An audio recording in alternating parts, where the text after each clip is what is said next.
அதாவது ஒரு சின்ன குடும்பம். அந்த வீட்டில் மாமியார் ஆட்சி. அவங்க வச்சது தான் சட்டம். புள்ளையாண்டான் எப்படின்னா அம்மா சொல்கிறதையும் கேட்டுக்குவான், மனைவி சொல்கிறதையும் கேட்டுக்குவான். நமக்கு என்னத்துக்கு வம்புங்கிற டைப்பு.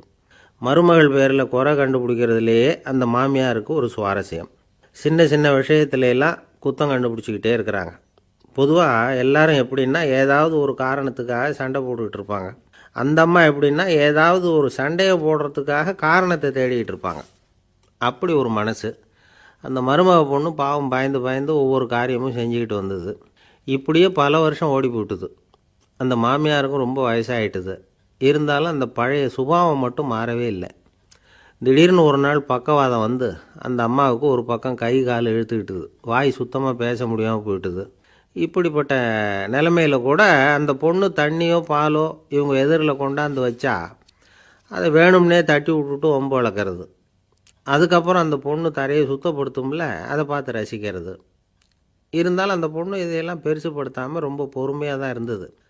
ஒரு நாள் வீட்டில் வச்சுருந்த பாலை பூனை குடிச்சிட்டு போயிட்டுது.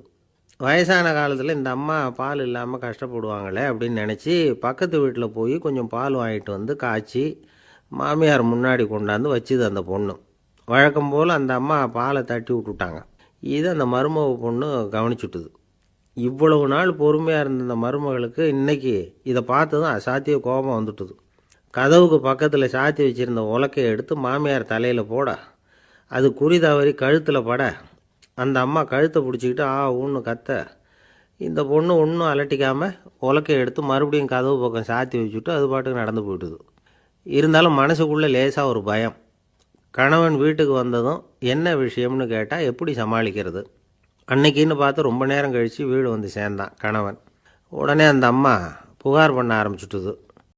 கதவுக்கு பக்கத்தில் இருந்த உலக்க பக்கமாக கையை நீட்டி அப்படியே அந்த கையை தன் கழுத்துக்கு பின்பக்கமாக சுற்றி காட்டி நாக்கை வெளியில் நீட்டி நடந்த விஷயத்தை புரிய வைக்கிறதுக்கு முயற்சி பண்ணுது. இவனுக்கு ஒன்றும் புரியல. என்ன சொல்கிறாங்க அம்மா அப்படின்னு மனைவிகிட்ட கேட்குறான்.